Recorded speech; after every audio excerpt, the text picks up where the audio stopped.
नमस्कार, स्वागत है आपका। मैदान जंग देख रहे हैं आप। आपके साथ मैं हूं प्राची पाराशर। फाइनल राउंड की वोटिंग का काउंटडाउन शुरू हो चुका है और साथ ही एक्साइटमेंट भी बढ़ती जा रही है कि अब की बार आखिर कौन बना रहा है सरकार। सरकार तो 4 जून के बाद बनेगी, लेकिन दावे पहले दिन से किए जा रहे हैं और छठे चरण के बाद हर नेता, हर शख्स अपने अपने आंकड़े पेश कर रहा है। इन आंकड़ों में कितना दम है? एक तरफ है नेताओं के दावे और दूसरी तरफ चुनाव का उलझा हुआ गणित। इन्हीं दावों की पड़ताल करेंगे हम। आज हमारे साथ हैं राजनीतिक विश्लेषक सुधांशु मित्तल जी और वरिष्ठ पत्रकार अनंत विजय जी। आप दोनों का बहुत बहुत स्वागत है। तो जितने भी नेता जो भी दावे कर रहे हैं आज हम आपको बताएंगे। देखिए, 400 पार पर तो चर्चा कई बार कर ली गई। ये 400 पार का आंकड़ा एनडीए हासिल कर पाएगा या नहीं कर पाएगा, इस पर चर्चा कई बार कर ली गई। लेकिन कांग्रेस इस बार कितनी सीटें हासिल कर पाएगी? कांग्रेस को लेकर जो दावे भारतीय जनता पार्टी कर रही है वो कितने सच हैं? कांग्रेस की अपना आंकलन क्या कह रहा है? आज हम आपको बताएंगे कि कांग्रेस की खुद की कितनी सीटें आएंगी। इसे लेकर पूरे इंडिया गठबंधन में किसी ने कोई ठोस दावा तो नहीं किया है, लेकिन गृह मंत्री अमित शाह ने यहां भी लीड ले ली है। अमित शाह ने 7वें चरण के प्रचार के दौरान कुशीनगर की रैली में बड़ा दावा किया है। अमित शाह का दावा है कि कांग्रेस को 40 से भी कम सीटें आएंगी। अमित शाह ने रैली में हजारों लोगों के बीच ये दावा किया है। इतना ही नहीं, अमित शाह ने कांग्रेस के साथ गठबंधन करके चुनाव लड़ रही समाजवादी पार्टी की सीटों को लेकर भी अपना आंकड़ा सामने रख दिया है। शाह का दावा है कि समाजवादी पार्टी 4 सीटें भी नहीं जीत पाएगी। इस पर बात करेंगे, लेकिन आइए पहले आपको सुनाते हैं अमित शाह ने क्या भविष्यवाणी की है कांग्रेस और समाजवादी पार्टी को लेकर। 6 चरण का चुनाव समाप्त हो गया है। मेरे पास 5 चरण का आंकड़ा है। जानना चाहते हो क्या? तो सुन लो। 5 चरण में मोदी जी 310 सीटें पार कर चुके हैं।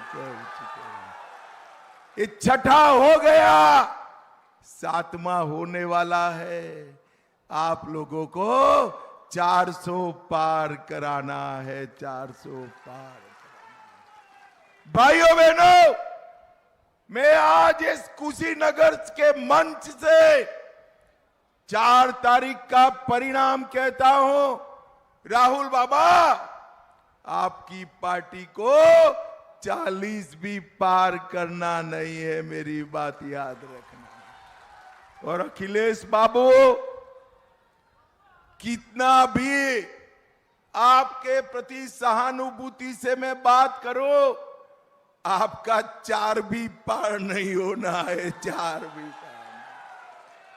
देश की जनता ने तय किया है कि अगले 5 साल नरेंद्र मोदी प्रधानमंत्री रहेंगे और इसके बार बार वो प्रधानमंत्री रहेंगे। भाइयों बहनों, 4 तारीख को मोदी जी की, भाजपा की, एनडीए की विजय निश्चित है। और 4 तारीख को दोपहर को आप देख लेना, ये राहुल बाबा के लोग प्रेस कॉन्फ्रेंस करेंगे कि ईवीएम के कारण हम हारे। और खड़गे साहब, आप भी समझ लेना, ये भाई बहन पर ठीकरा नहीं फूटने वाला है। ये भाई बहन पर ठीकरा नहीं फूटेगा। हार का ठीकरा खड़गे साहब पर फूटेगा और उनकी नौकरी जाने वाली। तो आपने सुन लिया, अमित शाह ने तो ये दावा कर दिया है कांग्रेस को लेकर कि 40 से कम सीटें कांग्रेस पाएगी। तो वहीं समाजवादी पार्टी पर भी निशाना साधा और कहा कि 4 सीटें भी समाजवादी पार्टी को मिल जाएं तो बहुत बड़ी बात है। 4 सीटें भी समाजवादी पार्टी हासिल नहीं कर पाएगी। आइए जल्दी से आपको बताते हैं कौन सी पार्टी क्या दावा कर रही है। 4 जून को किसके दावे सच होंगे और किसके दावे झूठे साबित होंगे तो जनता तय कर रही है। लेकिन आइए दावे आपको बताते हैं। बीजेपी ये दावा कर रही है कि वो अकेले अपने दम पर 370 से ज्यादा सीटें सीटें जीत रही है, लेकिन कांग्रेस 40 से नीचे चली जाएगी। वहीं कांग्रेस ने बीजेपी को थोड़ा मार्जिन जरूर दिया है। कांग्रेस हालांकि अलग अलग दावे कर रही है, कभी 150, कभी 180, कभी 200, कभी 250 का जो आंकड़ा है वो कांग्रेस की तरफ से भारतीय जनता पार्टी को लेकर दिया जा रहा है। लेकिन इंटरेस्टिंग बात यह है कि अपनी कितनी सीटें कांग्रेस जीतेगी, अभी तक कोई भी सटीक विश्लेषण कांग्रेस के किसी भी नेता की तरफ से नहीं किया गया है। हालांकि जरूर दबी जबान में कहा जा रहा है कि इस बार हमारी सीटें 100 से जरूर पार हो जाएंगी, 100 सीटों से ज्यादा सीटें इस बार हम जरूर जीतेंगे, यह दावा किया जा रहा है कांग्रेस की तरफ से। और यह दावा कौन कर रहे हैं? ये राहुल गांधी कर रहे हैं। राहुल गांधी ने अब तक एक बड़ा दावा किया है। राहुल ने बिहार में तेजस्वी के साथ एक रैली की और वो क्या कह रहे हैं ये आपको आगे बताऊंगी, लेकिन फिलहाल चूंकि कांग्रेस को लेकर इंटरेस्टिंग बात चल रही है, आनंद जी सबसे पहले क्विक आप बता दीजिए, ये 40 जो अमित शाह कह रहे हैं या ये 100 जो कांग्रेस कह रही है, या इससे आगे या इसके बीच में कांग्रेस रहेगी? देखिए प्राची जी, कांग्रेस के दावे में ही विरोधाभास है। अगर कांग्रेस पार्टी 100 से पार करती है तो बीजेपी किसी हाल में बहुमत नहीं ला पाएगी। तो और कांग्रेस पार्टी के लोग कह रहे हैं, जो आप स्क्रीन पर दिखा रही हैं, कि 250 के आसपास वो रहेगा। तो मुझे लगता है कि कांग्रेस में जो भ्रम नेतृत्व के स्तर पर है वही बयानों के स्तर पर भी दिखाई देता है। तो सीटों का आकलन करना और कांग्रेस से जो सहानुभूति रखने वाले, कांग्रेस के लिए लगातार छद्म रूप से बैटिंग करने वाले हमारे मित्र योगेंद्र यादव जी भी अब धीरे धीरे इस ओर बढ़ रहे हैं कि वो बीजेपी का ही बहुमत बनने वाला है। तो संजय जी ने भी CSDS के भी कल मान लिया। तो इस तरह से अगर आप देखें तो कांग्रेस के जो बौद्धिक खुराक देने वाले लोग हैं कांग्रेस पार्टी को, वो भी भ्रमित हैं, नेतृत्व की तरह ही भ्रमित हैं, उनको पता ही नहीं चल रहा है। और मैं प्राची आपको एक बात बताता हूं कि 4 जून को दिल्ली में सीटों की बारिश होगी। अब आप अंदाज कर लीजिए बारिश कैसे होगी, किसके लिए होगी, क्योंकि गर्मी बहुत है ना, बारिश की सबको उम्मीद लगाए बैठे हैं कि किसी तरह से बारिश हो। तो जो दिल्ली में मॉनसून हिट करेगा उसके पहले सीटों की जो बारिश तो कांग्रेस को भी है, मैं तो यही कह रहा हूं। अब जैसे क्या हुआ, आप जब इंट्रो पढ़ रही थी तो देखिए नैरेटिव कैसे बनता। आपने कहा अब की बार किसकी सरकार, लेकिन जैसे ही आप अब की बार कह के पॉज लेते हो तो किसके प्रति ध्यान जाता है? आप सेकंड फ्रेजोलॉजी में बाद में आते हो कि किसकी सरकार। लेकिन अब की बार इस तरह से नरेंद्र मोदी ने अपने व्यक्तित्व के साथ चिपका लिया है कि जैसे ही अब की बार की बात होती है तो लोगों को लगता है अच्छा मोदी की बात हो रही है। तो हमें अंदाज नहीं लग रहा इस चुनाव का। आप जब एसी के कमरे से बाहर निकल के मैदान में जाओगे तब आपको पता चलेगा कि मोदी का एक वोट है जो बीजेपी से, संघ से सबसे अलग है। वो मोदी का वोटर है, वो सब कुछ सहने के लिए तैयार है और वो मोदी को वोट देगा। एक अगर आपके पास समय हो तो आपको एक छोटा सा वाकया बताता हूं। उत्तराखंड के एक प्रत्याशी हैं भारतीय जनता पार्टी के, वो किसी केंद्रीय मंत्री से मिलने आए और प्री पोल जो सर्वे करती है एजेंसी, उसमें वो 65% से जीत रहे थे। जब वो मंत्री जी से मिल रहे थे कल परसों तो उन्होंने कहा मैं वही एजेंसी अब मुझे 78% से जिता रही है। सर वो ठीक आदमी नहीं है, पहले 65 कह रहा था, अब 78 कह रहा था। तो मंत्री जी ने उनसे कहा कि देखो वो ठीक है, तुम 78% से ही जीत रहे हो। तो ये जो वोट की जो लहर है ना, लोग कह रहे हैं वोटर बहुत साइलेंट है। अच्छा आप ये बताओ कि कब वोटर चिल्ला चिल्ला के कहता है कि मैं इस पार्टी को वोट दूंगा? वोटर हमेशा साइलेंट होता है। आप 75 के चुनाव में देखिए वोटर साइलेंट था, 80 के चुनाव में, 77 के चुनाव में, सब में वोटर साइलेंटली अपना काम करता है। और ये जो लहर है, हो गया कांग्रेस कितनी सीटें पाएगी? मैं आ रहा हूं उस पर। कांग्रेस जितनी है उतनी पाले तो कांग्रेस पार्टी के लिए उपलब्धि, यानी 52 2019 में पाई थी, तो इसके आसपास रह सकती है। हाँ, मतलब इससे ±5 रहेगी। हाँ, ±5 रहेगी। क्यों ±? मैं इसलिए कह रहा हूं उत्तर प्रदेश में कांग्रेस पार्टी 50% सीट हार रही है। 50% मतलब 2 था, उसमें से 1 हार रही है। ठीक है, अमेठी की सीट कांग्रेस के हाथ से जा रही। अब पिछली बार भी नहीं थी, क्षमा करिएगा, पिछली बार भी नहीं थी, तो उनके पास 1 ही सीट रहेगी। और कर्नाटक में 2-3 सीटों का उनको फायदा हो सकता है। ये स्टेट वाइज आगे चर्चा आपसे करूंगी। सुधांशु जी आप भी पहले शुरुआत में अपना एक आंकड़ा दे दीजिए। 40 तो अमित शाह ने बता दिया कि 40 से कम कांग्रेस जीत रही है। 44 2014 में था, 52 2019 में था, अब 2024 में क्या? प्राची जी बड़ी अजीब बात है, हर एक ने, राहुल गांधी जी ने प्रश्न उठाया, अरे मोदी जी कहते हैं 400 सीटें हम लोग जीत रहे हैं। नहीं वो 400 नहीं जीत रहे, वो 150 जीत रहे हैं। हर एक ने जो एनडीए के दावे थे उसके बारे में टिप्पणी करी। किसी ने आज तक यही नहीं कहा कि हम कितनी सीट जीत रहे। नहीं तो स्वाभाविक तौर पे ही होता है भाई, चुनाव में हम छाती ठोक के कहते हैं देखिए हम चुनाव में जा रहे हैं और इतनी सीटें जीतेंगे। कांग्रेस ने आज तक ये तो बताया नहीं वो कितनी सीटें जीत रहे हैं। उसका कारण क्या है कि उन्हें भी पता है कि हम सीटें नहीं जीत रहे, तो बड़ी बड़ी बातें करके उसका जब विश्लेषण होगा या चुनाव के दौरान अगर उसका विश्लेषण होना चालू हो जाता तो चीरा फाड़ी ऐसी होती कि उनको शक्ल नहीं दिखाने वाले होते।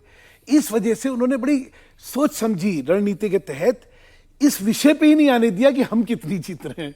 उन्होंने तो सारा चर्चा जो रखी कि नहीं भाजपा कितनी जीतने वाली है या दिस थिंग।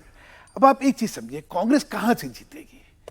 कांग्रेस और भाजपा में जो मुकाबले हो रहे हैं उसमें कांग्रेस की स्थिति इतनी दयनीय है नेतृत्व को लेके कि हर जगह सारी जहां जहां भाजपा और कांग्रेस सामने खड़ी है वहीं पिछली बार अगर आपने देखा हो कांग्रेस जीती कहां से थी? कांग्रेस जीती थी उन राज्यों से जहां पे भाजपा के साथ मुकाबला ही नहीं था। देखिए सबसे बड़ी कांग्रेस का जो कॉन्टिजेंट आया था वो आया था केरल से 14 सीट लेके, फिर आया था 8 सीट लेके तमिलनाडु से, फिर आया था 8 सीट लेके पंजाब से। तीनों में भाजपा थी नहीं, बाकी तो इक्की दुक्की सीटें थी। और अब तो पंजाब में कह रहे हैं और अब की बार 13 सीटें भगवंत मान जीत लेंगे। देखिए पंजाब में हार रहे हैं, केरल में जो 14 सीटें थी वो हार रहे हैं वहां पे। तमिलनाडु में अब की बड़ा झटका लगने वाला है क्योंकि नई भाजपा जो है तमिलनाडु में उसका जो वहां का प्रदर्शन है बहुत ही जबरदस्त प्रदर्शन है। तो कांग्रेस के लिए एक बहुत बड़ी समस्या है कि दावे कुछ भी कर लें, सत्यता तो बिल्कुल ही अलग है। जीतेंगे कहां से भाई? भाजपा से जहां सीधा मुकाबला है वहां कुछ है ही नहीं, और जहां से पहली बार जीते थे वहां पे भी क्षेत्रीय दलों ने उनको मात दे रखी है। इसलिए अब की बार कांग्रेस का नंबर वाकई दयनीय आने वाला है। और जो अमित शाह जी कह रहे हैं उनके कथन में ना केवल सत्य एक वास्तविकता है, और वास्तविकता है जमीनी हकीकत है।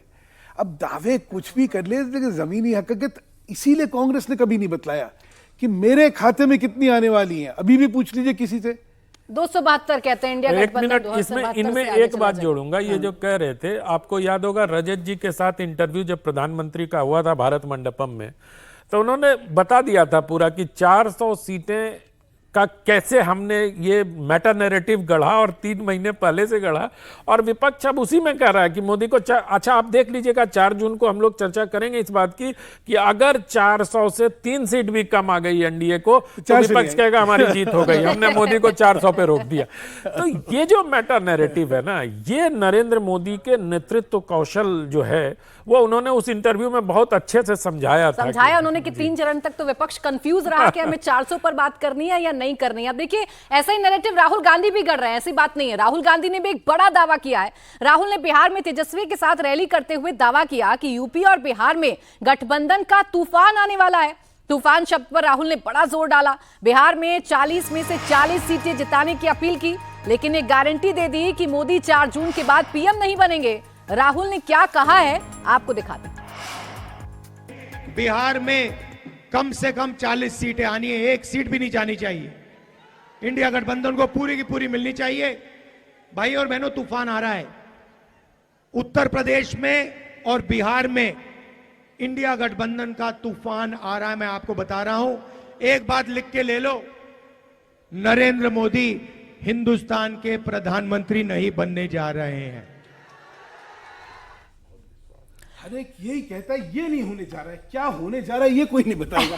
चलो भाई वो नहीं बन रहे, लिखकर भी तो दे रहे हैं सबके सब। अरविंद केजरीवाल लिखकर दे रहे हैं, राहुल गांधी भी लिखकर दे रहे हैं। मैं कह रहा हूं अब आप देखिए, जिस पार्टी की हैसियत पूरे देश में 20 सीटों पर लड़ने की है, सिर्फ 20 सीटें लड़ने की है, वो पार्टी भी क्या दावे कर रही है? यही ना 20 है ना, हाँ 20 है, 20 पे लड़ रहे हैं। हाँ 20 देखो क्या है, 2 लड़ रहे हैं ये गुजरात में, 2 गुजरात में। अच्छा यही बता दीजिए कि 20 कहां पर लड़ रहे हैं, ये इंटरेस्टिंग होगा। 2 गुजरात में लड़ रहे, 4 दिल्ली में लड़ रहे, 7 मतलब 4 दिल्ली में लड़ रहे, 13 पंजाब में और 1 हरियाणा में। अच्छा तो इस तरह 20 सीटों पे लड़ रहे हैं। जो पार्टी लड़ 20 सीटों पे रही है वो यहाँ फैसला करने की प्रधानमंत्री जो है वो कौन होगा। और उसमें सबसे बड़ा दावा है कि एक बड़ा सर्चसली ये कहा जा रहा है कि भाई देखो छवि, प्रशासनिक क्षमता, इनका जो ट्रैक रिकॉर्ड है उसमें यही हो सकते हैं। मतलब दावा नहीं कर रहे, लेकिन एक बड़ी पीआर एक्सरसाइज के थ्रू वो ये कहा जा रहा है कि भाई प्रधानमंत्री का जो चेहरा है वो तो अरविंद केजरीवाल हो सकते हैं। अरे भैया मतलब वो कहते हैं, हम तो वो कहते हैं ना, छाछ तो बोले अच्छा तो सर, बोले। आप बताइए, देवेगौड़ा जी बन सकते हैं प्रधानमंत्री इस देश में, गुजराल साहब बन, कितनी सीटें थी उनके देखिए पास? सबसे बड़ी बात क्या थी कि ना तो देवगौड़ा जी ने ये दावा करा था कि मैं बन सकता हूँ, ना गुजराल जी ने कहा था कि मैं बन सकता हूँ। चंद्रशेखर जी को तो 40 ही सीट नहीं थी बेचारे के पास, फिर भी प्रधानमंत्री बने। तीनों जो थे, अच्छा भी जिस तूफान की बात कर दी राहुल गांधी ने बिहार में, उस तूफान पर थोड़ा सा प्रकाश डाल दीजिए आनंद जी। आप भी एक सीट किशनगंज की जीती थी पिछली बार बिहार में कांग्रेस ने, इस बार सब थोड़ा साथ मिलकर हल्का लड़ रहे कर हैं। देता हूं इस चर्चा को। तूफान का अंदेशा कल मंच पे ही दिख गया था, आपको याद होगा विजुअल, अगर वो पाटलिपुत्र में मीसा भारती के साथ, तो वो तूफान मंच पे दिखा था थोड़ा सा। तो लेकिन बिहार में कांग्रेस का कुछ स्टेज पे है नहीं, और जिस प्रकार से आप देखिए अंतिम चरण में राहुल गांधी बिहार पहुंचे, या कांग्रेस का कोई भी, मतलब इस तरह से प्रियंका जी, राहुल जी, कांग्रेस पार्टी ने सब कुछ अपने अलायंस तेजस्वी यादव पे छोड़ दिया। और आप अगर बहुत सूक्ष्मता से बिहार की राजनीति का विश्लेषण करें तो तेजस्वी यादव ने ही पूरा चुनाव प्रचार किया है। मुकेश सहनी के साथ लेके हेलीकॉप्टर पे घूम रहे हैं, द फेमस फिश सॉर्टी जो उनका था, उसके बाद से तेजस्वी यादव के अलावा कोई आरजेडी का नेता आपको बिहार में दिखाई दे रहा है चुनाव प्रचार करते हुए? मैं तो बहुत ढूंढा, लोकल स्तर पे कोई कर रहे हैं, जगदा बाबू कहां दिखाई दे रहे हैं, जगदानंद सिंह इतने बड़े नेता आरजेडी के थे, लालू जी कहीं नहीं निकले, कोई वीडियो उनका नहीं आया। तो और आज बड़ी अच्छी एक मतलब एक व्यंग्योक्ति छपी है, वो राजीव प्रताप रूडी के हवाले से किसी में, मतलब वो जो कॉलम गॉसिप का छपता है कि रूडी जी किसी को कह रहे हैं कि यार लालू को हमारे क्षेत्र में ले आओ, हमारी जीत पक्की हो जाएगी। तो मैं ये कह रहा हूं कि अगर कांग्रेस के लिहाज से देखें तो कांग्रेस एक भागलपुर जो लोकसभा क्षेत्र है जहां से अजीत शर्मा चुनाव लड़ रहे हैं, उस पर थोड़ी गंभीरता से चुनाव लड़ रही है। मुझे मतलब वहां से थोड़े टक्कर में आने का प्रयास कर रही है। किशनगंज वाली सीट पर भी अभी कुछ कहना मुश्किल है, क्योंकि देखिए क्या होता है, किशनगंज के बाद में जो विधानसभा के क्षेत्र, विधानसभा के चुनाव हुए थे, वो जो ओवैसी की पार्टी है उसने भी कुछ चमत्कार दिखाया था, तो उनके चमत्कार को हम एकदम से राइट ऑफ नहीं कर सकते हैं। तो अगर मुस्लिम वोट में विभाजन होता है तो वहां का परिणाम भी बदल सकता है। लेकिन तूफान जैसी बात, तूफान तो आरजेडी और तमाम वामपंथी दल और कांग्रेस मिलके भी, तूफान क्या लालटेन की लौ नहीं जलती हुई मुझे दिखाई दे रही है। तूफान तो बहुत दूर की बात है, तूफान में तो लौ बुझ जाया करती है। इसको ऐसे कर देते हैं, मैक्सिमम अगर खींचें सुधांशु जी, अगर हम बिहार की बात करें, 39 सीटें पिछली बार एनडीए ने जीती थी और एक सीट गई थी कांग्रेस के खाते में। अगर हम मान लें बिल्कुल लकी है यहाँ पर महागठबंधन, तो कितनी सीटों का स्कोप आप देख रहे हैं, इतनी सीटें इनके खाते में जा सकती हैं बिहार से? बहुत ही नगण्य रहने वाला है। एक है, दो हो जाएंगी, तीन हो जाएंगी। प्रश्न ये है कि जनता वहां पे इनको स्वीकार रही है, नहीं स्वीकार रही। जैसा हो जाएगी तो तेजस्वी यादव कहेंगे मेरे चुनाव प्रचार से 300% बढ़ गया सीट। हाँ ये अच्छा है, इनको सबको जो है प्रतिशत, अकेले में लड़ा मोदी से और 300% बढ़ाया। इनको प्रतिशत से अपनी सफलताएं नापने का जो नया एक वो एक पैमाना मिल गया, वो बड़ा अच्छा पैमाना है। देखिए जो ये बात कर रहे हैं, यूपी बिहार दोनों की मिला के 120 सीटें हैं, और कांग्रेस की दयनीय स्थिति देखिए कि दोनों राज्यों में इनकी सार्थकता खत्म है। कांग्रेस को कौन सी सीटें मिली है यूपी में, जिनको कि अखिलेश ने मान लिया कि ये सीटें हम जीत ही नहीं सकते, तो उन्होंने कहा चलिए आप लड़ लीजिए, क्योंकि हमें प्रतिनिधित्व दिखाना था कि कांग्रेस के साथ अगर हमने साझा करा है तो प्रतिनिधित्व दिखाने के लिए उन्होंने वो सीटें जिनको वो मानते हैं कि भाई ये हम जीत ही नहीं सकते, दे दी। ऐसे ही यूपी, आपको बिहार में ध्यान को 2 सीटें का कहा था, इस तरह से उनको दे दी। पॉइंट ये है कि ये चुनाव में कांग्रेस का अस्तित्व, भूमिका और सार्थकता तीनों ही जो है वो नगण्य होने की वजह से कोई है ही नहीं। और इसीलिए ना तो चुनाव प्रचार में वो वहां पे हैं, ना ही वो वहां पे नेतृत्व में कहीं दिख रहे हैं, ना ही बस अब क्या है, पहले लोगों को आदत थी कि कांग्रेस के कंधे पे चढ़ के वो अपनी नैया पार करवाने की कोशिश करते थे। अब दयनीय स्थिति ये हो गई कि कांग्रेस जो है वो नाविक ढूंढती है कि किसके कंधे पे चढ़ के। अब लेकिन देखिए कांग्रेस को उम्मीदें तो हैं सुधांशु जी, वो राज्य बता देती हूँ जहां से कांग्रेस को उम्मीदें हैं। वो उम्मीद लगाकर बैठी है कि शायद इस बार जो टैली है उनकी, जो 52 सीट 2019 में जीती थी, उसमें इजाफा हो सकता है। 6 राज्यों की बात करते हैं जहां कांग्रेस से मान रही है कि वो बेहतर प्रदर्शन करने की स्थिति है। इनमें राजस्थान है जहां हाल ही में उनकी सरकार रिपीट नहीं हो पाई, अशोक गहलोत को हार का सामना करना पड़ा। उसके बाद महाराष्ट्र की बात करें, यहां पर 3 पार्टियों का गठबंधन है। कर्नाटक में खुद कांग्रेस की सरकार है। बिहार में आरजेडी का साथ मिला हुआ है, तो हरियाणा में पार्टी को 10 साल की एंटी इनकम्बेंसी पर भरोसा है। तेलंगाना में उसने 6 महीने पहले ही सरकार बनाई है। तो ये वो राज्य हैं, राजस्थान, महाराष्ट्र, कर्नाटक, बिहार, हरियाणा और तेलंगाना, जहां पर कांग्रेस को उम्मीद है कि शायद वो कोई इजाफा कर सकती है। हालांकि राजस्थान की बात करें तो क्लीन स्वीप राजस्थान में भारतीय जनता पार्टी कर रही है, और ऐसे में जब सरकार भी नहीं है अशोक गहलोत की, तो ये उम्मीद कांग्रेस का लगाना ये कितना सार्थक होगा? आनंद जी, पहले इस पर बताइए कि अगर राजस्थान में अशोक गहलोत भी नहीं है, सचिन पायलट हालांकि धुआंधार प्रचार कर रहे हैं, लग रहा है आपको कि कोई 1-2 सीट कांग्रेस के खाते में आ सकती है? कितना यहां से बढ़ा सकती है कांग्रेस राजस्थान से? जितना आप अपेक्षा कर रही हैं। मैं यही कह रहा हूं, मैं आपके हेडर को देख रहा था, कांग्रेस को होप और कितना है स्कोप। तो कितना स्कोप कहां है आप बताओ ना। ये जो इनके 6 राज्य हैं, हरियाणा में 1 सीट पर इनको स्कोप दिखाई दे रहा है, वो है रोहतक, जहां से दीपेंद्र लड़ रहे चुनाव, और भूपेंद्र हुड्डा ने उसको अपनी नाक का सवाल बनाया हुआ है। कांग्रेस पार्टी ने अगर हरियाणा में, स्टेट वाइज आपको बता रहा हूं, जो आपने स्कोप बताया, वहां अगर टिकटों का बंटवारा सही करता, उन्होंने किरण चौधरी का टिकट नहीं दिया, शैलजा की सीट बदल दी, और जो अंतरकलह से जूझ रही है हरियाणा और संगठन पर वर्चस्व की लड़ाई, मतलब एक बिहार में कहावत है, नरकों में ठेला ठेली, मतलब कोई सीट नहीं है, बावजूद इसके हम संघर्ष में उतरे हुए हैं वहां। तो मुझे इनमें सबसे ज्यादा जो बीजेपी को स्कोप नजर आ रहा है, मुझे वो कर्नाटक में नजर आ रहा है। लेकिन इसके साथ साथ केरल में उनकी सीटें कम होंगी इस बार। केरल में वाम मोर्चे की सीटें बढ़ेंगी और बीजेपी का खाता केरल में खुलने की संभावना मुझे इस बार नजर आ रही है। जिस प्रकार से केरल में मोबिलाइजेशन हुआ है और जिस प्रकार से हिंदू और ईसाई वोटों का एक साथ थोड़ा गठबंधन हुआ है, मिश्रण हुआ है, ईसाई और हिंदू एक साथ आए हैं, और मुस्लिमों के खिलाफ जो पोलराइजेशन दिखाता है, जिस प्रकार से मुस्लिमों को आरक्षण देने की बात हो रही है, उसमें मुझे लगता है कि केरल और तमिलनाडु दोनों जगह कांग्रेस को नुकसान होगा। जो 14 और 8 सीटें उनको थी, उसमें 1-1, 2-2 सीटें जहां बढ़ने की उम्मीद, और बहुत राजस्थान में 2 सीटें हो जाएंगी, कहीं और 1 सीटें हो जाएंगी, बिहार में किशनगंज के अलावा भागलपुर भी हो सकती है।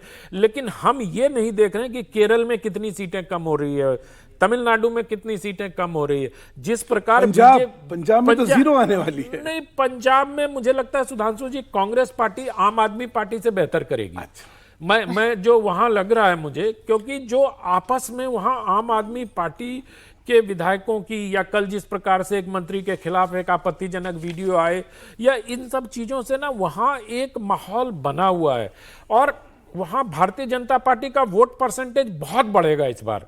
जो सियद मतलब शिरोमणि अकाली दल के वोट परसेंटेज से कम हो, मतलब उनका वोट कटेगा और इनका बढ़ेगा, क्योंकि अभी तक पंजाब में ऐसा माना जाता है कि हिंदुओं की पार्टी कांग्रेस है। तो वो टूटने में थोड़ा वक्त लगेगा। पंजाब के लोग थोड़ा डर के बोलते हैं, वो ज्यादा साइलेंट है, लेकिन मुझे लगता है कि पंजाब में इस बार बीजेपी का वोट परसेंटेज बढ़ेगा, बीजेपी की सीटें जितनी थी उतनी रहेंगी, और आम आदमी पार्टी से कांग्रेस को ज्यादा सीटें मिलेंगी। अच्छा, पंजाब की तो चर्चा कर लिए। 6 राज्य जहां पर स्कोप हम बता रहे हैं, 2 राज्य तो ऐसे हैं ना सुधांशु जी, जहां कांग्रेस का कॉन्फिडेंस कम से कम हाई है। कर्नाटक की 28 सीटों की बात कर लें, या तेलंगाना की 17 सीटों की बात कर लें, जहां इनकी सरकार है। पिछली बार तेलंगाना में 3 सीटें कांग्रेस ने पाई थी, और कर्नाटक में सिर्फ 1 सीट कांग्रेस जीत पाई थी। इस बार क्या प्लस माइनस देख रहे हैं? देखिए, फिर बात है कि प्लस माइनस में कुछ सीट का इजाफा कर्नाटक में हो सकता है, कांग्रेस को हो सकता है। उसका कारण यह है कि सरकार उनकी आई हुई है और वहां पे कुछ था ही नहीं। तो एक कहते हैं ना कि नादिर से आप जेनिथ की तरफ जाते हैं, तो जब आप अपने बॉटम लाइन पे होते हैं तो थोड़ा उठते हैं। लेकिन एक जो फर्क आया, क्या फर्क आया? पिछली बार जब विधानसभा का चुनाव हुआ था ना, तो सब तीनों तिकोना संघर्ष था उसमें, और उसमें वोट कटी थी। अब जो है जेडीएस और कांग्रेस बीजेपी मिलके लड़ रही है। ये जो मिलके एक साथ लड़ रही है, इससे जो कांग्रेस को फायदा होने वाला था खत्म हो जाए। राजस्थान के परिप्रेक्ष्य में एक चीज और बतलाता हूं मैं। राजस्थान का एक इतिहास है कि विधानसभा में जिसको जिताती है ना राजस्थान की जनता, लोकसभा में बारिश करती है उसके पक्ष में। 2003 लीजिए, 2003 में भाजपा को जिताया।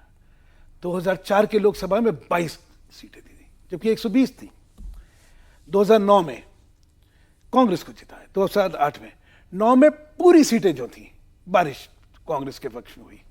2014 में भाजपा को जिताया, पूरी बारिश 25 की 25 सीटें भाजपा को। अपवाद था सिर्फ 2019 में, हाँ, जहां जीते, वही अपवाद था 2019 में जहां कांग्रेस जीती।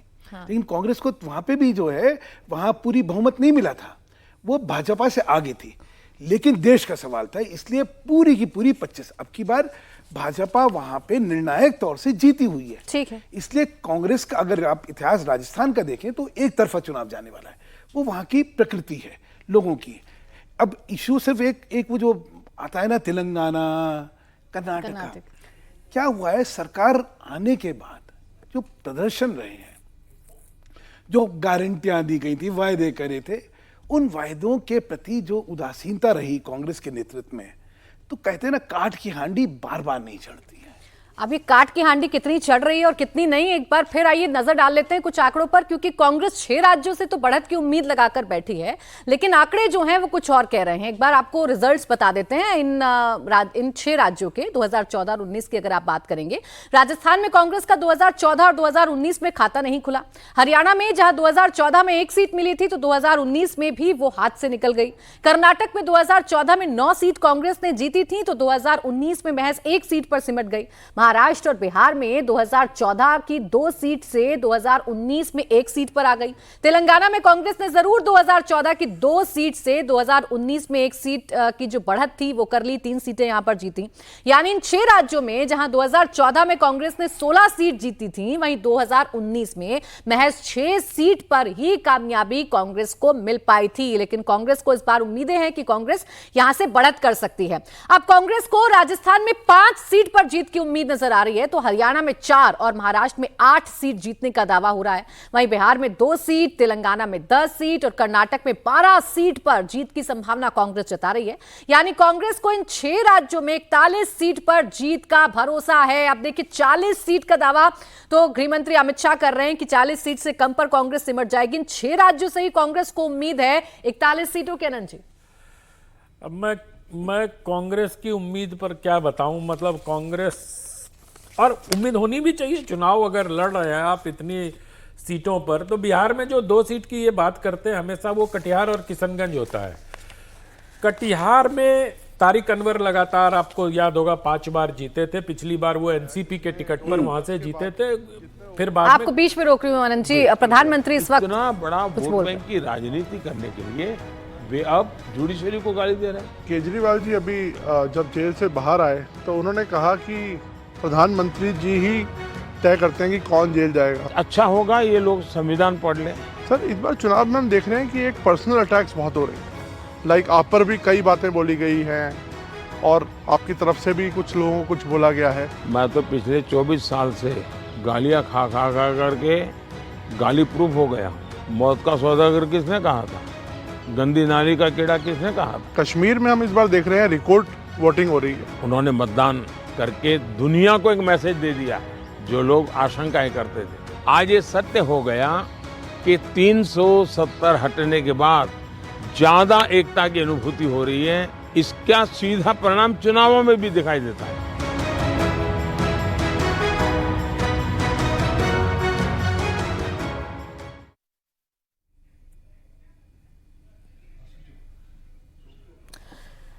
तो देखिए, प्रधानमंत्री नरेंद्र मोदी को आपने सुना, इनका ये इंटरव्यू जिसकी कुछ झलकी आपने देखी। प्रधानमंत्री फिर कह रहे हैं कि मैं तो गाली प्रूफ हो गया हूं। अब ये जुडिशरी पर सवाल खड़े कर देते हैं, ये मुझ पर तो सवाल खड़े करते ही हैं, लेकिन देश की व्यवस्थाओं पर भी सवाल खड़े करते हैं। और इससे पता चलता है कि विपक्ष कितना हताश और निराश जो है वो हो चुका है विपक्ष। ये प्रधानमंत्री नरेंद्र मोदी कह रहे हैं 10 बजे।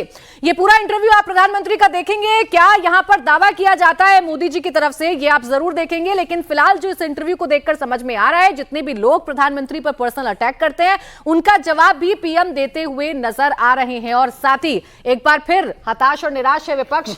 ये बात बता रहे हैं अनंत जी, 41 सीट। अब यहां से हम इसका अगर कैलकुलेशन करें, इसका आंकलन करें, पीएम की बात और 41 सीटों का, अब ये देखिए प्राची, कैसी विडंबना है कि हम विपक्ष के लिए 41 सीट की चर्चा कर रहे हैं कि वो 41 सीट पहुंच पाएंगे कि नहीं पहुंच पाएंगे, और पहुंचेंगे तो कहां से पहुंचेंगे। 6 राज्य हैं तो सिर्फ, बाकी तो अभी आगे और बढ़ेंगे। अब बाकी कहां है? बाकी आप बताओ, उत्तर प्रदेश में 1 सीट भी जीत जाए तो गनीमत है ना। और मध्य प्रदेश वगैरह तो आपने इसमें ले ही लिया है, होपफुल में। मध्य प्रदेश नहीं लिया अभी। अच्छा, नहीं लिया है तो मध्य प्रदेश में भी 1 सीट है, वो कमलनाथ जी वाली, छिंदवाड़ा। वो भी थोड़ा फंसा ही हुआ है इस बार, क्योंकि मामला थोड़ा कमलनाथ जी का भी डगमगाया हुआ है कि वो इधर हैं कि इधर हैं। और बीजेपी मतलब उनको, अच्छा, कमलनाथ जी को कहीं प्रचार करते देखा आपने इस चुनाव में? कहीं नहीं दिखे कमलनाथ जी। कांग्रेस पार्टी के अधिकतर लोग ये मानते हैं कि कमलनाथ जी की वजह से ही चुनाव हार गए मध्य प्रदेश में। असली रीजन पे कांग्रेस के लोग जाते नहीं। मैं बिहार की बात कर रहा था, तो कटिहार सीट से बड़े होपफुल रहते हैं ये। कटिहार में क्या है कि वोटों का जो परसेंटेज है बहुत दिलचस्प है। कटिहार में अगर आप देखेंगे तो 40% मुस्लिम है, 40% ओबीसी हैं, और मेरे ख्याल से 12% के करीब वंचित समुदाय SC/ST हैं, और बाकी अपर कास्ट है। तो ये 40 वर्सेस 40 की लड़ाई है। और बीजेपी ने जिस प्रकार से ओबीसी और मुस्लिम आरक्षण की बात उठाई है, और जो ये परकोलेट हुआ है परसेप्शन नीचे तक, इसमें मुझे लगता है कि कटिहार सीट पर भी इस बार कांग्रेस पार्टी को दिक्कत होने वाली है। वो 40% अगर मोबिलाइज होगा तो इधर 52% भी मोबिलाइज होगा। और अपर कास्ट का वोट तो बीजेपी को स्वाभाविक रूप से बिहार में जाता है, क्योंकि बिहार में अपर कास्ट के पास कोई दूसरा ऑप्शन नहीं है। जिस प्रकार से तेजस्वी यादव MY की वकालत करते हैं, या जिस प्रकार से बाकी जो CPI, CPM, माले, इन लोगों ने जिस प्रकार से वहाँ की ऊंची जाति और जमींदारों के खिलाफ एक लंबा संघर्ष किया, उसका एक इतिहास है। तो ऐसे में ये लोग उनको वोट नहीं देंगे। उनकी नेचुरल चॉइस बीजेपी और JDU का गठबंधन होता है। तो मुझे लगता है कि एक किशनगंज में होपफुल थोड़ा बहुत हो सकते हैं, देखते हैं। लेकिन वही मैं बार बार कह रहा हूं कि ओवैसी क्या करेंगे। जैसे 1 सीट वहां शिवहर की है, यानी 1 ही सीट दे रहे हैं अभी भी बिहार में, अगर आपका आंकलन मानो तो। पर भी संघर्ष है, 0 भी हो सकता है, 0 भी हो सकता है, क्योंकि ओवैसी साहब का जो वहां कैंडिडेट होगा, जैसे शिवहर में ओवैसी ने बहुत, लवली आनंद और रितु जायसवाल के बीच मुकाबला था, और बहुत चतुराई से ओवैसी साहब ने वहां एक हिंदू कैंडिडेट दे दिया। तो अब आप देखिए कि ओवैसी साहब का इफेक्ट को बिहार में माइनस करके आप नहीं चल सकते। अरे उनकी अगर आप चुनाव प्रचार सुनेंगे तो बड़े तीखे हमले कर रहे हैं वो कांग्रेस पर और आरजेडी पर। ये बता रहे हैं कि कैसे धोखा मुसलमानों को आरजेडी और कांग्रेस की तरफ से दिया गया है। तो एक तरफ ओवैसी क्या दावे कर रहे हैं, ओवैसी किस तरीके से प्रचार प्रसार कर रहे हैं, वो तो आपको हम बता ही रहे हैं। लेकिन पटना में यानी कि बिहार में इस वक्त कांग्रेस का फोकस तो है। कांग्रेस अध्यक्ष खड़गे इंडिया अलायंस की जीत का दावा कर रहे हैं। मल्लिकार्जुन खड़गे ने कहा कि मोदी जीत को लेकर कॉन्फिडेंट है, तो कांग्रेस मोर कॉन्फिडेंट है। हम उनसे भी मोर कॉन्फिडेंट है। हम जीतने वाले हैं, वो हारने वाले हैं, और इसलिए हार रहे हैं कि लोग उनके खिलाफ हो गए और लोग उनके खिलाफ लड़ रहे हैं। और कोई पार्टी लोगों को मदद कर रही, सब पार्टियां। तो अब लोग जब लड़ते हैं तो नेचुरली वो रूलिंग पार्टी पीछे चले जाती, मतलब लोएस्ट एवर है उनका। तो देखिए ये दावा मल्लिकार्जुन खड़गे की तरफ से किया जा रहा है। कॉन्फिडेंट के साथ मोर कॉन्फिडेंट शब्द जो है वो जोड़ दिया गया है। ऐसा हिंदी में हमारे कहते हैं काफिया जोड़ना कि किसी ने कुछ बोला तो उसके साथ राइम करने के लिए काफिया जोड़ा जाता है। तो खड़गे साहब जो है वो अपनी भाषा में काफिया जोड़ रहे हैं। अभी आप जिन राज्यों का जिक्र कर रहे थे उसमें देखिए मैक्सिमम कहां तक लेके गए, 41 सीटें। और ये वो राज्य है जहां वो बढ़ सकते हैं, है ना, यही राज्य है। तो इसी अगर गणित पे चले तो कितनी आती है इनकी टोटल? अगर उन्हीं की सोच में मैक्सिमाइज कर लिया जाए तो आती कितनी, क्योंकि बाकी राज्यों में तो पिट गए ये। ठीक। भाई केरल में नीचे आ गए, पंजाब में कुछ बचेगा नहीं, और इसमें क्या कहते हैं तमिलनाडु में, और कुल जमा 328 पे ही लड़ रहे हैं, ये ध्यान रखना। और लड़ 328। तो देखिए ये किसके लिए कह रहे हैं कि हम लोग जीतेंगे। अच्छा, सबसे बड़ी बात ये भी मैं आज कह रहा था, आज ही मैं सुबह पढ़ रहा था कि ममता जी का बयान आया है कि मैं इंडी की मीटिंग में शामिल नहीं होंगी। तो वो मुझे हमेशा ध्यान आता है कि कहीं का ईटा कहीं का रोड़ा, भानुमति ने कुनबा जोड़ा। अब ये जो है, हम साथ हैं, देखो हम हैं तो अलग, लेकिन हम साथ हैं। तो मतलब मुझे फ्रेंडली फाइट बोल रहे हैं इसको, छोटे भाई और बड़े भाई की फाइट है। इसमें हमें ध्यान ये देना होगा हाँ। कि जो INDIA गठबंधन है, उसकी अब तक 2.5 मीटिंग हुई है। जब से बना है तब से उनकी 2.5 मीटिंग हुई है। और ये जो 1 जून को बैठक बुलाई गई है, ये किसने बुलाई है? हाँ। कौन है कन्वीनर? तो ये औपचारिक बैठक है या नहीं है, मैं तो इस पर सवाल उठा रहा हूं। ये तो खड़गे साहब ने एक जैसे RSS के समविचारी संगठन होते हैं, वैसे चुनाव के समय INDIA गठबंधन से जुड़े हुए जो समविचारी पार्टी हैं, उनकी बैठक होने जा रही है। INDA की बैठक मुझे लगता नहीं है कि है, क्योंकि INDA का तो स्वरूप ही नहीं बन पाया। देखिए, इसमें बड़ी मजेदार चीज है इनका तर्क। मतलब मैं हमेशा, मुझे लगता है राजनीति में एक तर्क होता है, कुतर्क होता है। अब तर्क देखिए क्या है कि भाई हम राज्यों में लड़ रहे हैं, लेकिन हम केंद्र में साथ हैं, यही है ना। अच्छा, जो केंद्र की पार्टी नहीं है, जो राज्य की पार्टी है, वहां वो लड़ रही है, तो केंद्र में साथ कैसे होते हैं भाई? एक नेशनल पार्टियां हैं ना, नेशनल पार्टीज कहती है भाई देखो हम नेशनल पार्टी, हम लड़ रहे हैं साथ। एक आध जगह अपवाद होता है, यहां तो नेशनल पार्टी नहीं है, यहां तो सब रीजनल पार्टी है और सब लड़ रहे हैं एक दूसरे के खिलाफ कि भाई बंगाल में मैं घुसने नहीं दूंगी, ठीक। केरल के अंदर कम्युनिस्ट कह रहे हैं मैं कांग्रेस को घुसने नहीं दूंगा। पंजाब में अरविंद केजरीवाल कह रहे हैं मैं घुसने नहीं दूंगा।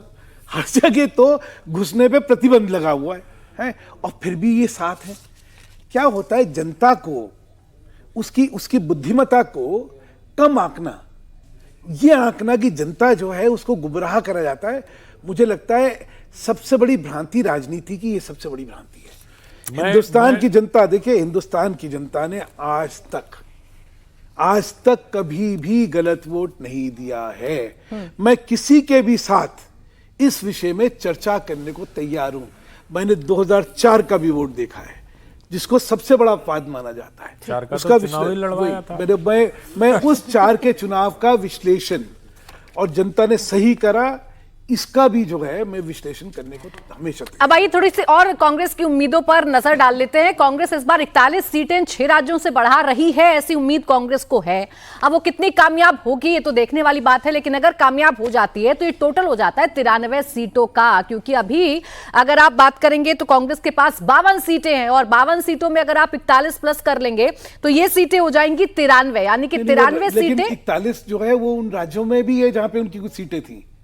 हाँ, तो ये तो नीचे आएगा, ये ऐसा नहीं है, ये गणित गलती हो गई। नहीं, गलती नहीं हुई सर। टारगेट में देखिए क्या लिखा हुआ है। टारगेट में है कि टारगेट अभी तो खैर यही तय नहीं कर पा रहे, कांग्रेस ने कोई टारगेट दिया ही नहीं है। अब कहां से राहुल गांधी को उम्मीद है, ये जल्दी से वो भी बता देते हैं। अगर आप पुडुचेरी की बात करेंगे, हरियाणा की और दिल्ली की, यहां पर एक सीट की बढ़त की उम्मीद है, जबकि MP की अगर आप बात करेंगे तो 3 सीटें यहां कांग्रेस बढ़ा सकती है, ऐसी उम्मीद कांग्रेस जता रही है। यूपी में 1 सीट, पहले 1 सीट थी, अभी अमेठी पर भी दावा ठोका जा रहा है। छत्तीसगढ़ की बात करेंगे तो यहां पर 2 सीट, और झारखंड में 1 सीट पर जीत हासिल करने का जो भरोसा है वो फिलहाल राहुल गांधी को है कि इन राज्यों में इतनी बढ़त हो सकती है। देखिए MP की आप बात कर रहे थे, आपने 1 सीट कही थी अनंत जी, यहां तो 3 सीटों पर दावा हो रहा है। एक गाना है ना, वादे हैं वादों का क्या, उसको अगर थोड़ा वादे को दावा कर दीजिए, दावे हैं दावों का क्या। तो मुझे लगता है कि अभी प्रचंड बहुमत 156 सीट के साथ मध्य प्रदेश की जनता ने भारतीय जनता पार्टी को वहां जनादेश दिया है। कहीं प्रचार तो करते दिखो, लड़ते तो दिखो। मैं तो ये कह रहा हूं कि मैं तो मध्य प्रदेश से घूम के आया हूं। मैं तो वो पूरा इलाका जो आपका उज्जैन से आगे आप जाते हैं, तो मैं पूरा घूम के आया हूं। तो वहां कहीं दिखता ही नहीं, झंडा, बैनर, पोस्टर, कार्यकर्ता भी नहीं दिखते। और मध्य प्रदेश की एक और बताऊं, सुधांशु जी उसकी तस्दीक करेंगे, भारतीय जनता पार्टी से जुड़े हुए हैं, तो मुझे लगता है कि मध्य प्रदेश का जो कार्यकर्ता है प्राची, भारतीय जनता पार्टी का या राष्ट्रीय स्वयंसेवक का, वो देश भर के कार्यकर्ताओं से अलग है। हमें उसको पहचानना पड़ेगा। वहां के कार्यकर्ता स्वयं का पैसा खर्च करके पार्टी का प्रचार करते हैं। ये मैंने बहुत शिद्दत के साथ महसूस किया है कि अगर आपको उनको पंपलेट भी छपवाना होगा, पार्टी के पास नहीं जाएंगे, संगठन के पास नहीं जाएंगे, वो अपना धन खर्च करके पार्टी के लिए काम करते हैं। ये थोड़ा सा राजस्थान में दिखता है, लेकिन मध्य प्रदेश में 3 सीट, ये मुझे लगता है कि मतलब दिवा स्वप्न जैसा है कि 300% की बढ़ोतरी हो जाएगी। मैं भी देखिए, दावे तो उससे भी और ज्यादा बड़े बड़े किए जा रहे हैं। प्रियंका गांधी जो धुआंधार प्रचार प्रसार कर रही हैं, उनको भी एक बार सुन लेते हैं। कांग्रेस के लीडर्स प्रचार जोर शोर से कर रहे हैं, लेकिन उन्हें कितनी सीटें मिलेंगी इसे लेकर खामोशी नजर आती है। हाँ, ये बात कहने में उन्हें बिल्कुल हिचक नहीं है कि बीजेपी सरकार नहीं बनाएगी। बीजेपी कितनी सीटें लाएगी ये जरूर बताया जा रहा है, लेकिन अपने दम पर कांग्रेस कितनी सीटें लेकर आएगी ये कांग्रेस का कोई भी नेता बोलने से परहेज कर रहा है। प्रियंका गांधी ने बीजेपी को लेकर क्या दावा किया है, आइए आपको सुनवाते हैं। अगर चुनाव ठीक ढंग से होगा तो 200 से ज्यादा नहीं मिलेंगे, अगर गड़बड़ करेंगे तो भगवान जाने क्या। वो जानते हैं, इनके सारे नेता जानते हैं, अगर ठोस बात पे उतर गया चुनाव, किसी भी हालत में नहीं जीत सकते, क्योंकि कुछ किया नहीं है उन्होंने, कि जनता को कमजोर करना चाह रहे हैं। क्योंकि इनका पूरा प्रयास 10 सालों से ये रहा है कि लोकतंत्र को कमजोर करेंगे ताकि इनकी सत्ता बनी रहे। क्योंकि क्या जो परिस्थितियां बन रही हैं इस देश में, जनता समझ रही है, जनता जानकार है, जागरूक बन रही है, जनता समझ रही है कि अगर इस तरह से चलता जाए तो लोकतंत्र भी संकट में है। अभी से देखिए भूमिका बांधी चालू कर दी है कि अगर सही चुनाव हुआ, अगर मतलब पहले से ही ना सही चुनाव का शोषा छोड़ के भूमिका बांधी चालू करिए कि देखिए हम हारे हैं ना, तो मैंने पहले कह दिया था देखिए कि सही चुनाव नहीं हुआ है, ईवीएम गड़बड़ा गई है, नहीं जनता भ्रमित हो गई है। तो कोई ना कोई बहाने का अभी से भूमिका चालू हो गई कि भाई हमने तो देखिए पहले कहा था, हमने कहा था अगर फ्री एंड फेयर चुनाव होगा या अगर मूल्यों के आधार पर या विषयों के आधार पर चुनाव होगा तो भाजपा 200 पे आएगी। लेकिन देखिए इन्होंने भड़का दिया, इन्होंने हिंदू मुसलमान कर दिया, इन्होंने नहीं, लेकिन ये आंकड़ा भी तो घटता बढ़ता रहता है ना। 150 से शुरू हुआ, 180 पहुंचा, 200, 250। मैं तो हमेशा ये सोचता हूं कि भाई राहुल चालू हुए 150 से, ठीक है, ये कह रही है 200, अरविंद केजरीवाल ने 250 का, 250, ठीक है, खड़गे जी ने कहीं 225 कहा था। तो सारे नेतृत्व में ये तय ही नहीं हो पा रहा कि कितना नीचे लेके आया जाए ताकि हम अपने कार्यकर्ता को उत्साह दे सके, उसको एक कम से कम झूठी आशा तो दे सके कि नहीं शायद हमारे भी कुछ जीतने के संभावनाएं बन रही हैं। मुझे लगता है ऐसे बचकानी चीजों से गंभीर राजनीतिक संगठनों को बचना चाहिए। अब देखिए यूपी में कितना बड़ा दावा अखिलेश यादव ने कर दिया, 79 सीटें जीत रहे हो, तो सिर्फ एक सीट पर फाइट। अब तो धीरे धीरे वो भी कहना बंद कर दिया है। एक सीट कहाँ, फाइट कहाँ है? साक्षी, क्यूटो। अच्छा, क्यूटो नहीं बोला था उन्होंने, कोटो बोला, कोटो बोला था उन्होंने। मुझे लगता है कि वही है। अब उत्तर प्रदेश की अगर हम बात करें तो समाजवादी पार्टी ने MY की बात करते हैं और PDA की बात करने लगे। अब समाजवादी पार्टी ने 5 यादवों को टिकट दिया है और 5 घर वाले, और 5 घर वाले हैं, बाकी नहीं दिया किसी को। तो मतलब कैसे यादव और मुसलमान का गठबंधन करेंगे? और मुसलमानों को लेके एक उत्तर प्रदेश में कांग्रेस पार्टी 2004 से एक्सपेरिमेंट कर रही है। 2005 में सच्चर कमेटी बनाई गई। सच्चर कमेटी ने क्या कहा? मुसलमानों की हालत दलितों से भी बदतर है। उसके बाद रंगनाथ कमीशन बनाया गया। उसके बाद एक शिक्षा संस्थानों में संशोधन करने का एक कानून पास हुआ जिसके तहत 9000 शिक्षण संस्थानों को अल्पसंख्यक का दर्जा दिया गया, जहां हर प्रकार का रिजर्वेशन खत्म कर दिया गया। तो जो इस प्रकार से अच्छा, अगर आप देखेंगे तो जिस प्रकार से कांग्रेस पार्टी को 2004 में उत्तर प्रदेश में जितनी सीटें मिली थी उससे बहुत अधिक सीटें 9 में उनको वहां मिली। जब ये कहा गया 21 या 22 सीटें मिली, 21 सीटें मिली थी, जब कहा गया था emerging of a new leader in India Rahul Gandhi, और राहुल गांधी पर लहालोट हो गए, किताबें आ गई उन पर कवर स्टोरीज छप गई मैगजीन में, और भारत का भविष्य और भारत का की आशा उनको बताई गई। लेकिन उसमें देखिए कि किस प्रकार से मुस्लिम वोटों का हाथ है। हमारे विश्लेषण में हमारे विश्लेषकों को यह देखना चाहिए, 4 में सरकार बनती है, 5 में सच्चर कमेटी की रिपोर्ट आती है, 6 में रंगन, एक ही मसले पे 2 कमीशन। भारत के इतिहास में कभी ऐसा हुआ हो, सुधांशु जी बताएंगे, मुझे याद नहीं पड़ता कि मुसलमानों की स्थिति को बयान करने के लिए 2 कमीशन एक ही सरकार ने बनाए और दोनों की सिफारिशों को धीरे धीरे लागू किया गया। और जब ये हुआ तो मुसलमानों ने इन ब्लॉक वोट किया 2009 में।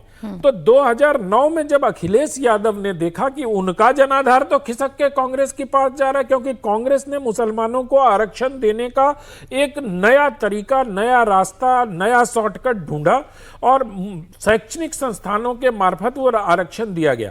तो मुझे लगता है कि उसके बाद से अखिलेश यादव ने मायावती से अपना समझौता किया। मायावती और अखिलेश यादव और आरएलडी सब मिले, सबको लगा, आरएलडी हालांकि अब इस बार बीजेपी के साथ है, लेकिन इनको लगा कि अगर मुस्लिम वोट हमारा खिसक गया तो हमारा तो आधार ही निकल जाएगा। और रही बात अमेठी की, तो अमेठी में अगर राहुल गांधी को लोग लहालोट हो रहे हैं कि ड्राइवर को खड़ा कर दिया, कोई कह रहा मैनेजर को खड़ा कर दिया, उनसे स्मृति ईरानी को हरवा देंगे।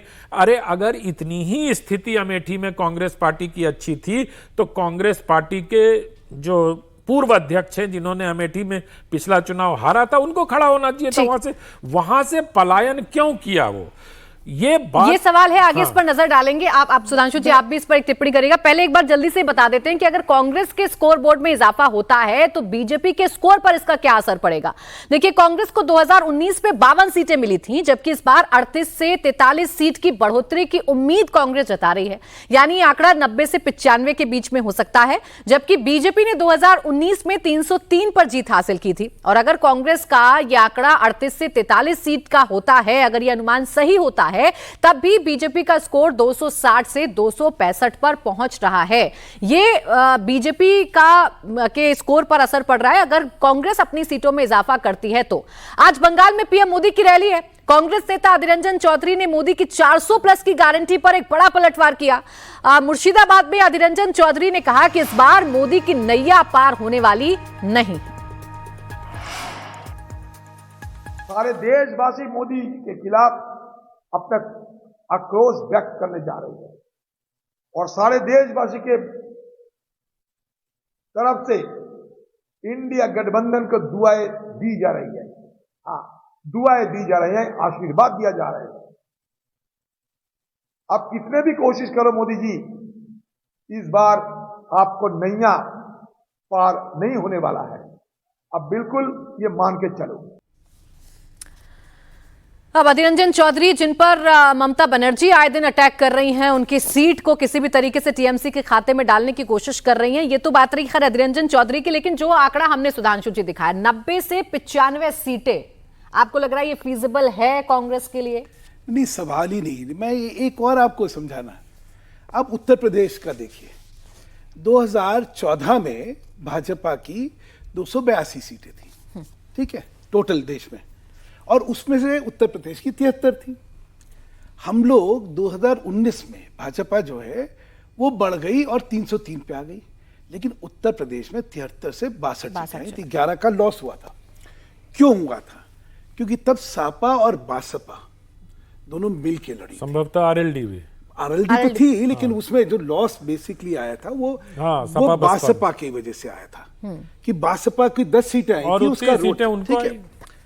अब इस चुनाव का एक फर्क लोग नहीं देख रहे हैं। जिस कॉम्बिनेशन से ये वोट कंसोलिडेशन हुआ था कि भाई वहां पे यादव, मुसलमान, दलित वोट एक साथ हो गया था, और उसमें भी मुसलमान वोट का विभाजन नहीं हुआ था, तब जो था भाजपा जो है 73 से 62 पे आई थी। अब की बार हम 62 से चालू हो रहे हैं, और अब की स्थिति यह है कि सापा और बासपा अलग लड़ रहे हैं, ठीक। तो जो एक बड़ा वोट है, इसका मैं एक विधानसभा का भी एक विश्लेषण बतला देता हूं। देखिए, 253 सीटें भाजपा की आई इस बार विधानसभा में, और बसपा की सिर्फ 1 सीट आई पूरी विधानसभा, 1 सीट। लेकिन अगर ये निकाले कि वोट विभाजन से चुनावों में क्या फर्क आया, तो 121 सीटों का फर्क आया। भाजपा की जीत में सापा और जो बसपा का वोट विभाजन था उसे बहुत बड़ा एक हाथ था। तो मैं जो एक चीज समझा रहा हूं कि ये क्यों बढ़ेगी भाजपा वहां पे यूपी में, क्योंकि 63 सीटों से 62 सीटों से सापा और बसपा के वोट के विभाजन की वजह से जो पहले हुआ था वही इस बार नीचे से पुश आने वाला है और वहां बढ़ेगी। अच्छा, जहां इन सब चीजें बढ़ रही है वहां पे ये काल्पनिक जो आंकड़े हैं 93, 91, मतलब कुछ 79 सर, मतलब यूपी में 79। मैंने वो तो चलिए वो उसको मैं बात ही नहीं कर रहा, मैं तो अभी कांग्रेस की अरे सर इतने बड़े पार्टी के अध्यक्ष बोल रहे ऐसा हैं। देखिए अब देखिए हमने फिर ये आंकलन कर लिया कि बीजेपी कैसे बढ़ेगी। 90-95 के आंकड़े पर बताइए कि ये कितना फीजिबल लग रहा है आपको? 90-95 के आंकड़ों में भाजपा के खिलाफ कितनी सीट लड़के जीत रहे हैं ये बताएं ना। देखो तेलंगाना में हमारे से थोड़ी लड़ रहे हैं, हमारी तो 4 सीटें हैं वहां पे। अगर बढ़ेंगे, एक जगह है जहां पे कर्नाटका में ये बात कर रहे हैं कि भाई कर्नाटका में क्योंकि 25 सीटें हमारी हैं, वहां पे ये कह रहे हैं वहां पे 10-12 सीटें, ये खुद मानते हैं 10-12। अब जब खुद मानते हैं 10-12 तो समझिए 2-4 सीटों का ही एक मतलब थोड़ा आंकड़ों का खेल है इनका। तो लेकिन जब कांग्रेस का जो सीटें कम हो रही है, जहां बड़ी बड़ी इनकी थी, वहां पे इतनी कर रही है, तो वो उसकी भरपाई करना कांग्रेस के लिए संभव नहीं। अब देखिए आपने डायरेक्ट फाइट की बात की है, तो ऐसी डायरेक्ट फाइट तो हरियाणा में भी हो रही है। हरियाणा के रण में मुख्य मुकाबला कांग्रेस और बीजेपी के बीच है, जहां कांग्रेस 2019 में एक भी सीट जीतने में कामयाब नहीं हो सकी थी। हालांकि इस बार 4 से 5 सीट पर जीत का दावा हो रहा है और दोनों पार्टी के बीच 4 सीट पर काफी क्लोज फाइट जो है वो भी हरियाणा में नजर आ रही है। 4 से 5 सीट पर मुकाबला टक्कर का हो सकता है। हरियाणा की 4 सीट जिन पर कांग्रेस और बीजेपी के बीच कांटे की टक्कर है वो है रोहतक, हिसार, सोनीपत और सिरसा, जहां कांग्रेस को उम्मीद है कि शायद इस बार ये 4 सीटें कांग्रेस के खाते में जुड़ सकती हैं, स्कोर में जुड़ सकती हैं। हरियाणा में अभी तक राहुल का स्कोर कार्ड क्या रहा है वो आपको बताते हैं। 2009 में कांग्रेस ने 9 सीट जीती थी, 14 में कांग्रेस की सीट घटकर 1 पहुंच गई। 2019 में कांग्रेस एक भी सांसद हरियाणा से जीतकर दिल्ली नहीं पहुंचा पाई। इधर दूसरी ओर बीजेपी का ग्राफ लगातार बढ़ता गया, लेकिन 2024 में उम्मीद है कांग्रेस को ये कि कांग्रेस इस बार अपना स्कोर बढ़ाएगी। हरियाणा में कांग्रेस दावे तो कर रही है, बीजेपी को लेकर दावे कर रही है, लेकिन सीधी बात तमाम दावों के बीच हरियाणा के मुख्यमंत्री नायब सिंह सैनी ने बीजेपी की सीटों को लेकर कर दी है। सीएम ने ये माना है, उनका मानना है कि लोग बीजेपी और पीएम के काम को पसंद कर रहे हैं, जिस वजह से पार्टी का ग्राफ हर चुनाव में ऊपर जा रहा है। ऐसे में इस बार 400 पार होगा और तीसरी बार नरेंद्र मोदी प्रधानमंत्री बनेंगे। मार्जिन हमारा लगातार बढ़ रहा है। मैं आपको बताना चाहता हूं कि 2014 भारतीय जनता पार्टी 282 सीटें, एनडीए 325 सीटें, 2019 भारतीय जनता पार्टी 303 सीटें, एनडीए 353 सीटें और 2024 देश बोल रहा है कि अब की बार 400 पार सीटें दे करके नरेंद्र मोदी जी को तीसरी बार प्रधानमंत्री बनाने का काम करेंगे। एक तरफ कांग्रेस सिकुड़ रही है, भारतीय जनता पार्टी के कार्य जो ईमानदारी से नरेंद्र मोदी जी इस देश की सेवा कर रहे हैं और हर गरीब व्यक्ति तक योजनाबद्ध तरीके से लाभ पहुंचा रहे हैं। बात नहीं हो रही है, काम हो रहा है और उसके कारण से लोग नरेंद्र मोदी जी को प्यार करते हैं और भारतीय जनता पार्टी लगातार बढ़ रही है। तो देखिए मुख्यमंत्री जिनके ऊपर जिम्मेदारी है कि पिछली बार का प्रदर्शन जो है वो भारतीय जनता पार्टी एक बार फिर से दोहराए, लेकिन कांग्रेस कॉन्फिडेंट नजर आ रही है और 4 सीटों पर तो टक्कर मान ही रही है। अब ये रोहतक, हिसार, सोनीपत और सिरसा की बात करें, अनंत जी कितनी सीटें झोली में डाल सकते हैं आप कांग्रेस की? पक्की कौन सी नजर आ रही है? श्योर देखिए हरियाणा को लेके आप बात करेंगे किसी से तो सब बहुत दिलचस्प बात करेंगे, बहुत टक्कर का मुकाबला है, सीट फंसा दिया है कांग्रेस ने, निकल जाएगी बीजेपी। तो ये जो विश्लेषकों का है ना, हरियाणा आप जाइए। अच्छा, हरियाणा को लोग, हरियाणा में बहुत पहले से भारतीय जनता पार्टी काम कर रही है, जो वहां के पूर्व मुख्यमंत्री खट्टर साहब की प्रधानमंत्री से जो निकटता रही है।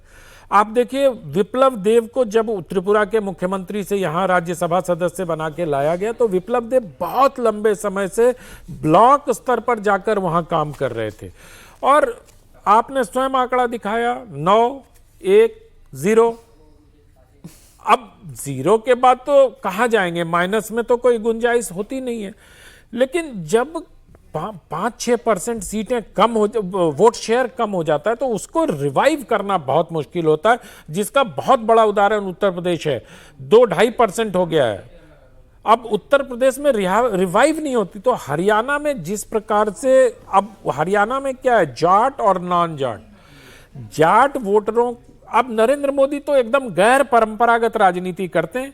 पहले लोग कहते थे हरियाणा जाटों का है भाई, है ना, हरियाणा तो जाटों का है। उन्होंने उठा के 10 साल गैर जाट को मुख्यमंत्री बना दिया। तो जो गैर जाट जातियां थी, जो जाटों के प्रभुत्व से, जैसे बिहार में लोग कहते थे कि यादवों का वर्चस्व है, उत्तर प्रदेश में यादवों का वर्चस्व है, लेकिन नरेंद्र मोदी ने जो अन्य गैर यादव, अन्य ओबीसी वर्ग की जातियां थी, उनको जिस प्रकार से सत्ता में भागीदारी दी या जिस प्रकार से उनके नेताओं को आगे बढ़ाया, तो एक गैर परंपरागत तरीके से, वो गैर परंपरागत तरीका 10 वर्षों से हरियाणा में ये लोग एक प्रयोगशाला के तौर पर भारतीय जनता पार्टी काम कर रही है। और मुझे लगता है कि इस चुनाव में भी भारतीय जनता पार्टी अपना पिछला प्रदर्शन ही दोहराएगी, लोग चाहे सीटें जितनी फंसा दें। यानी शैलजा और दीपेंद्र हुड्डा वाली जो सीट है सिरसा और रोहतक, यहाँ पर भी देखिए मेरे हिसाब से जो जितना कांग्रेसी मेरे दोस्त हैं, जितना वो मुझे बताते, वो अगर चुनाव के दृष्टि से किन्हीं 2 सीटों के बारे में आशान्वित हैं तो वो रोहतक और सिरसा को लेके है। बाकी तो मानते हैं कि भाई यहाँ तो कुछ है ही नहीं। आनंद जी ने एक बड़ी बात करी। देखिए एक समय था पोस्ट मंडल, उसके बाद उस समय ये 90 से 2005 तक का एक फिनोमेना था कि भाई ओबीसी आइडेंटिटी जो थी वो बड़ी आइडेंटिटी थी। वोट सब मिलके ओबीसी के नाम पे सब मिलके देते थे। फिर लोगों ने महसूस करा कि भाई इसका फायदा तो है पूरे ओबीसी समाज को तो मिल ही नहीं रहा है, फायदा एक जात विशेष को मिल रहा है। अगर ओबीसी में जाट को भी तब मानते थे क्योंकि राजस्थान में तब तक आरक्षण मिल चुका था उनको, तो पता लगा हरियाणा में सिर्फ जाट का फायदा हुआ, बिहार में सिर्फ यादव का फायदा हुआ, उत्तर प्रदेश में सिर्फ यादव का फायदा हुआ, और उसमें भी परिवार का ज्यादा फायदा हुआ। ये भी नहीं, अच्छा तो जब हरियाणा की बात आती है बड़ी मजेदार चीज है वहां पे। हरियाणा में नौकरियां जो हैं वो एक बड़ा विषय है, और हरियाणा की नौकरियों में पैसा इतना चलता था कि आप पूछिए नहीं, या तो जात चलती थी या तो जात चलती थी, हाँ पर्ची और या तो जात और पैसा। खट्टर जी के नेतृत्व में लोगों को वाकई अपने आधार पर, अपनी क्षमताओं के आधार पर लोगों को नौकरी मिली। अब वो विश्वास ही नहीं होता था लोगों को कि हमारी बिना 1 रुपया दिए हुए, बिना सिफारिश के, बिना कुछ हुए हमें नौकरी मिल गई। तो सबसे बड़ा ये जो जाट वर्सेस नॉट जाट का जो सबसे बड़ा एक मुख्य केंद्र बिंदु बना, वो वहां पे प्रशासन में भ्रष्टाचार नहीं, नौकरी के लिए कोई भ्रष्टाचार नहीं, आपके सामर्थ्य, आपकी गुणवत्ता पे आपको नौकरी मिल रही है। ये जो एक एहसास था, इसने भाजपा की नींवें वहां बहुत मजबूत करी। अच्छा भी क्विक रिस्पांस आप दोनों का चाहिए मुझे। आखिर में कम से कम ये तो पता चले इतने लंबे चौड़े डिस्कशन के बाद कि कांग्रेस कहां पर, कौन सी लाइन में आती हुई नजर आ रही है। 52 पिछली बार थे, 40 गृह मंत्री अमित शाह ने भविष्यवाणी की, और 90-95 का आंकलन खुद लेकर चला जा रहा है। जिन राज्यों में हमने बढ़त दिखाई है, संभावनाएं हो सकती हैं, आपके हिसाब से कहां पर लाई करेगी कांग्रेस? मुझे लगता है कि कांग्रेस पार्टी बड़ी यथार्थवादी पार्टी है। वो स्वयं से ये मान रही है कि 3 डिजिट में नहीं पहुंच रही है। तो मैं पहले ही प्राची आपके साथ जो पहला जवाब दिया था, तभी मैंने कहा था कि जहां है कांग्रेस पार्टी स्थित प्रज्ञ की तरह वहीं रहेंगे। 1-2 सीटें 1-2 कदम आगे जा सकते हैं, 1-2 कदम पीछे जा सकते हैं, क्योंकि कांग्रेस पार्टी के सामने सबसे बड़ी चुनौती उनको अपना वोट परसेंटेज बढ़ाना है।